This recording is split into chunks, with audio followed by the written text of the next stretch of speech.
30장 서원. 모세가 이스라엘 백성 각 지파의 우두머리들에게 말했다. 하나님께서 이렇게 명령하십니다. 남자가 하나님에게 서원하거나 무엇을 하겠다고 맹세한 경우 그는 자신이 한 말을 어겨서는 안 된다. 그는 자신이 말한 대로 정확히 지켜야 한다. 여자가 어릴 때 자기 아버지의 집에 살면서 하나님에게 서원하거나 서약한 경우 아버지가 그녀의 서원이나 서약을 듣고도 아무 말 하지 않으면 그녀는 자신의 서원과 서약을 모두 지켜야 한다. 그러나 아버지가 그 서원이나 서약을 듣고 그녀를 만류하면 그 서원과 서약은 무효가 된다. 아버지가 그녀를 말렸으므로 하나님이 그녀를 놓아줄 것이다. 여자가 서원을 하거나 경솔하게 약속하거나 분별 없이 서약하고 나서 시집을 간 경우 남편이 그것을 듣고도 그녀에게 아무 말 하지 않으면 그 여자는 자신이 서원하고 서약한 대로 행해야 한다. 그러나 남편이 그 서원을 듣고 막으면 그녀를 묶고 있는 서원과 서약을 남편이 취소시킨 것이니 하나님이 그녀를 놓아줄 것이다. 과부나 이혼한 여자가 한 서원이나 서약은 그래도 구속력이 있다. 아내가 남편과 함께 살면서 서원을 하거나 맹세로 서약한 경우 남편이 그것을 듣고도 아무 말 하지 않거나 그녀에게 그렇게 하지 말라고 하지 않으면 그녀의 서원과 서약은 모두 유효하다.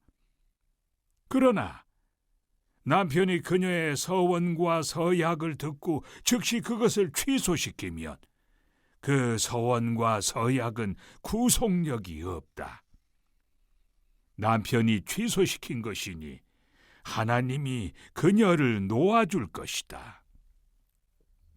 아내가 한 서원과 서약이 그녀에게 해를 입힐 가능성이 있는 경우 남편은 그녀의 서원과 서약을 지지할 수도 있고 취소시킬 수도 있다. 그러나 남편이 잠잠하고 그 다음 날에도 거론하지 않으면 그는 아내의 서원과 서약을 승인한 것이다. 그녀는 자신의 서원과 서약을 다 지켜야 한다. 남편이 그녀의 말을 듣고도 아무 말을 하지 않았으므로 아내는 자신의 서원과 서약에 매이게 된 것이다. 그러나 남편이 그녀의 말을 듣고 얼마 지나서야 취소시키면 그가 아내의 죄를 떠맡아야 한다. 이것은 남편과 아내 사이, 아버지와 아버지 집에 사는 어린 딸 사이의 절이법에 관해 하나님께서 모세에게 내리신 규례다. 민수기 29장 그리고 30장을 연결하는 고리는 서원제입니다.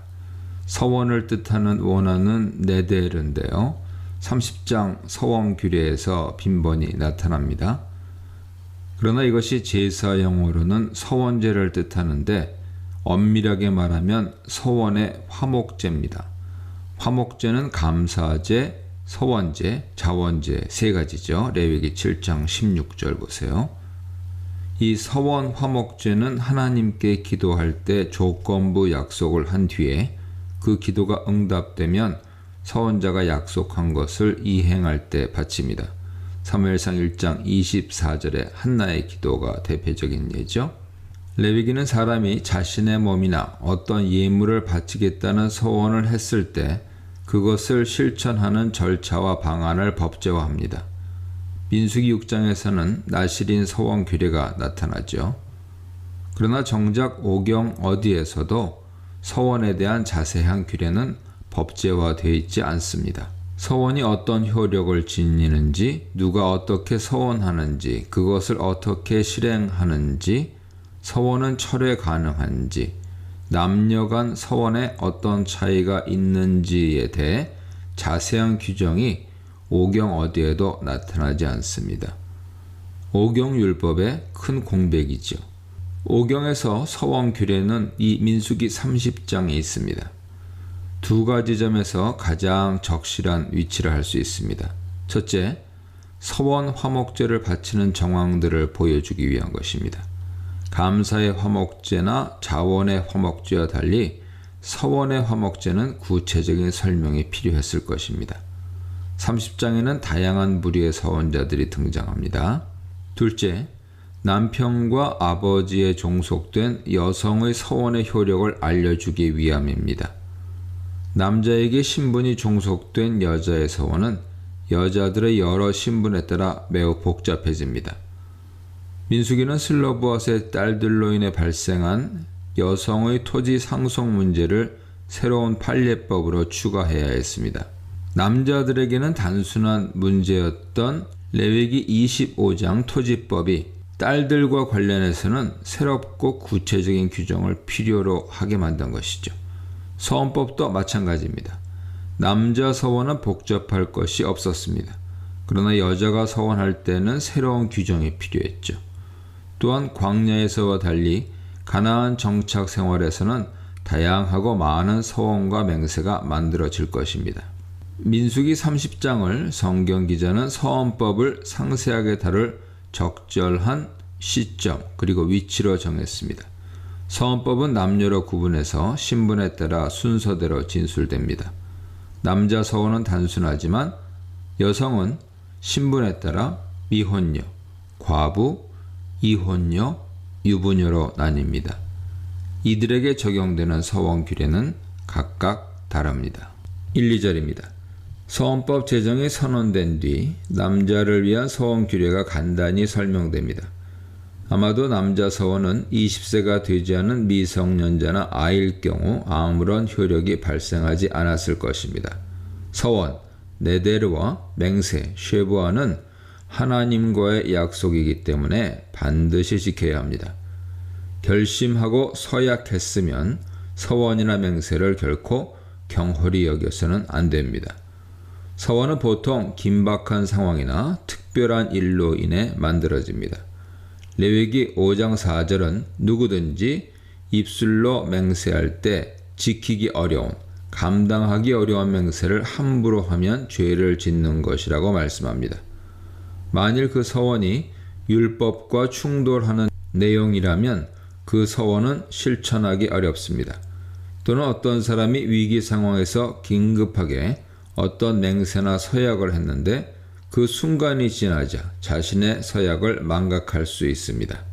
모든 맹세는 여호와 이름으로 만들어지기 때문에 지키지 못할 맹세를 즉흥적으로 내뱉으면 문제될 수밖에 없죠. 신명기 23장 23절 보세요. 그 사람이 어느 순간 자신의 충동적인 맹세가 잘못되었음을 깨닫게 되면 하나님과 공동체 앞에서 자신의 죄를 자복하고 속죄제를 바쳐 용서를 받아야 합니다.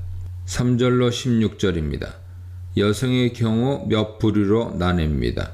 우선 아버지 보호 아래 있는 딸의 경우죠. 딸이 결혼을 하면 다른 집안 식구가 되고 그녀는 자신의 남편에게 속하게 됩니다. 따라서 그녀는 더 이상 아버지 통제와 보호를 받지 않습니다. 여성들의 서원은 의존하고 있는 대상 즉 미혼의 경우에는 아버지, 결혼을 한 후에는 남편에 의해 영향을 받습니다.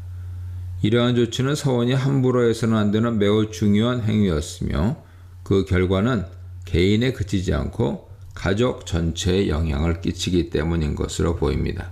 아버지 보호 아래 있는 딸이 만일 서원이나 맹세를 했는데 아버지가 그것을 알고도 묵인한다면 그 딸은 자신이 하나님께 약속한 대로 그 서원과 맹세를 모두 실천해야 합니다.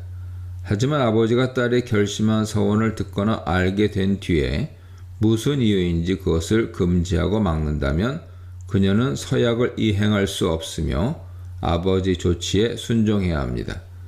그녀의 서약 파기는 아버지 결정으로 만들어진 것이므로 그것이 그녀에게 죄로 간주되지 않습니다. 따라서 하나님께서는 그녀를 용서하시죠. 이때 원어 동사 이슬라흐는 죄가 있게 용서한다는 의미가 아니라 그녀 책임이 전혀 없다는 의미입니다. 두 번째 사례는 아버지 보호 아래에 있는 딸이 아직 성취하지 못한 서원이 있는 상태에서 결혼하게 된 상황이죠. 다시 말해 딸이 어떤 서원을 한 후에 결혼을 하게 된 상황입니다. 6절은 그 서원을 경솔하게 입술로 말한 서약이라고 말합니다. 여기서 명사 미브타는 단순히 입술의 발설로 볼 수 있습니다. 이러한 이유가 타당한 이유는 다른 사례들은 전혀 경솔한 서약이 아니기 때문이며 또한 현재 서원법은 성급하고 문제여지가 있는 서원의 문제를 다루고 있는 것이 아니기 때문입니다. 만일 결혼 후에 남편이 자신의 아내의 서원에 대해 알게 되었다면 마찬가지로 남편에 의해 변수가 생길 수 있습니다. 남편이 그것을 알고도 묵인한다면 그 여자는 자신의 서원과 맹세를 성취해야 합니다. 그러나 남편이 그것을 금지해서 무효로 만든다면 아버지가 딸에게 그랬던 것처럼 그 서약은 파기되며 여호와께서는 그 여인에게 아무런 책임을 묻지 않으시고 용서하십니다. 반면에 과부나 이혼녀는 남편도 아버지도 없는 상황이므로 누구의 통제나 간섭도 받지 않고 자신의 결정으로 모든 서원을 이행해야 합니다. 마지막으로 남편이 있는 여자, 즉 유부녀가 결혼 생활 중에 서원을 하는 경우입니다. 그녀는 아버지를 떠나 이제 남편에게 예속되어 있습니다. 만일 남편이 아내 맹세나 서약에 대해 알게 되었다면 남편이 아내의 서약 문제에 관여할 수 있습니다.